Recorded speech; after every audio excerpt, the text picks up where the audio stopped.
Assalamualaikum warahmatullahi wabarakatuh. Waalaikumsalam warahmatullahi wabarakatuh.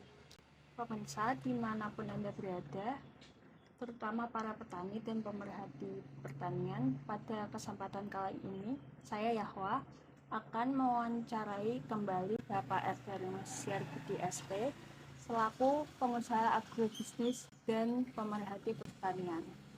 Baik, sebelumnya bagaimana kabar Pak Darmus ini, Pak? Alhamdulillah sehat. Alhamdulillah. Kemarin kita sudah membahas tentang home farming. Pada kesempatan kali ini kita akan membahas seputar pertanian organik. Langsung saja ke pertanyaannya. Sebenarnya ada apa dengan pertanian organik? Kenapa sampai sekarang tidak maju dan berkembang tidak seperti pupuk sintetik? Ya, terima kasih. Sebenarnya pertanian organik itu sudah dijalankan oleh nenek moyang kita ya. Bangsa Indonesia ini dulu pertaniannya organik. Kemudian terjadi revolusi hijau di mana ada penemuan baru tentang pupuk yang lebih efektif, efisien. Kemudian hasilnya juga bisa langsung dilihat. Itu istilahnya ada revolusi hijau ya. Itu kemudian mulai bergeser. Jadi sekitar tahun 70-an itu pupuk kimia seperti urea, TSP, KCL, dan lain sebagainya itu mulai masuk.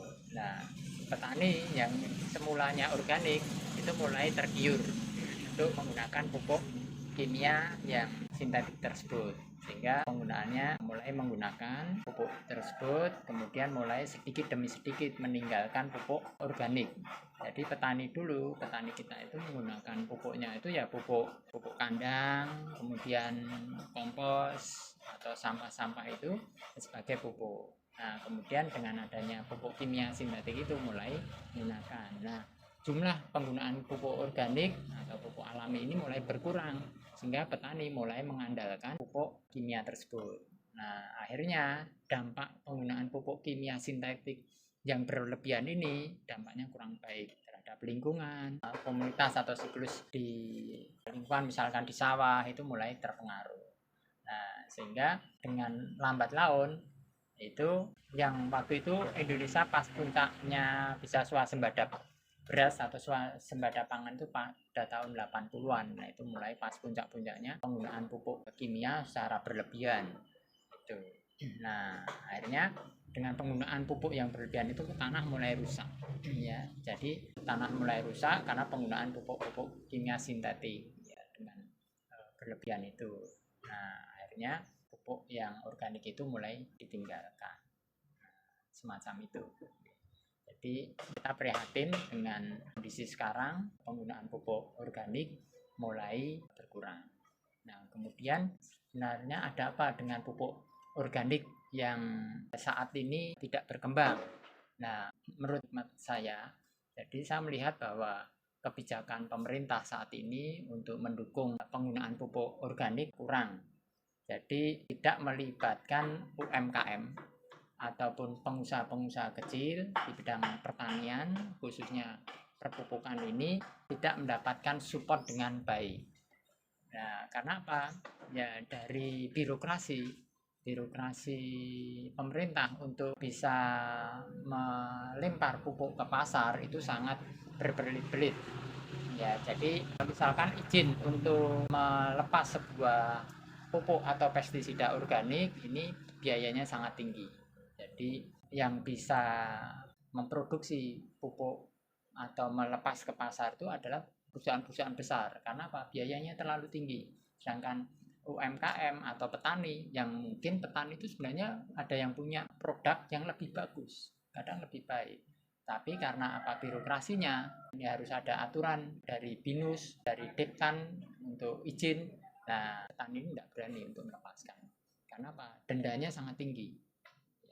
Dendanya sangat tinggi. Nah, itulah kenapa pupuk organik di Indonesia itu tidak maju dan berkembang itu seperti itu. Jadi sebenarnya banyak pupuk yang berkualitas milik UMKM, milik petani sendiri itu tidak bisa dilepas karena apa? Ya birokrasinya terlalu berbelit-belit dan biayanya terlalu tinggi. Sehingga sebenarnya Indonesia itu nggak akan terjadi kelangkaan pupuk. kalau birokrasinya ini diperbaiki sedemikian rupa. Jadi persyaratannya itu jangan terlalu berbelit-belit dan yang jelas ada biaya yang terlalu tinggi. Saya misalkan contoh begini, penerbitan buku, kebetulan saya kan juga di penerbit ya. Penerbitan buku itu syarat untuk menerbitkan buku tidak seperti seberat syarat untuk melemparkan sebuah produk pupuk.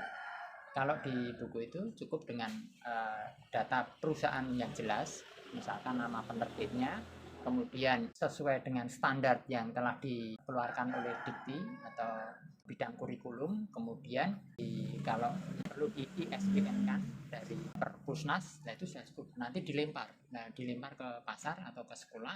Nah itu nanti yang akan menyeleksi itu adalah guru, orang tua dan siswa. Itu kalau sudah buku itu tidak berkualitas, itu sudah tergeser sendiri, tidak laku. Sama dengan pupuk. Pupuk itu kalau tidak berkualitas ya sudah, petani itu tidak akan menggunakan produk pupuk itu lagi, seperti itu. Nah itulah tadi kenapa pupuk di Indonesia, khususnya pupuk organik dan pestisida organik tidak berkembang di Indonesia, dan juga kenapa terjadi kelangkaan pupuk di Indonesia. Sering setiap mau tanam mesti kekurangan pupuk. Nah, kenapa?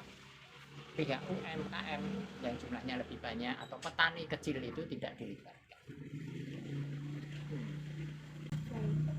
Pertanyaan yang kedua, apakah benar pupuk organik bisa menggantikan pupuk kimia sintetik, Pak?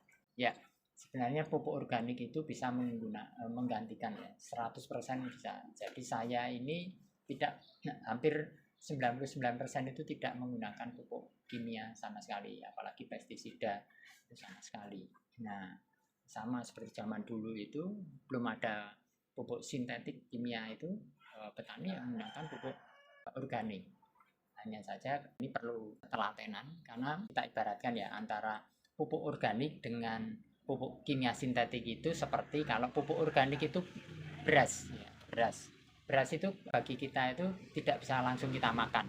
Karena apa? Harus diproses dulu, dimasak, kemudian setelah dimasak baru bisa kita konsumsi.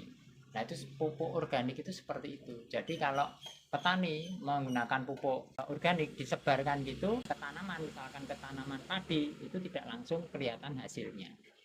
Ya, jadi harus proses dulu. Berbeda dengan pupuk kimia, misalkan urea, TSP, KCL, Ponska dan lain sebagainya, itu disebar 2-3 hari itu langsung bisa kelihatan hasilnya.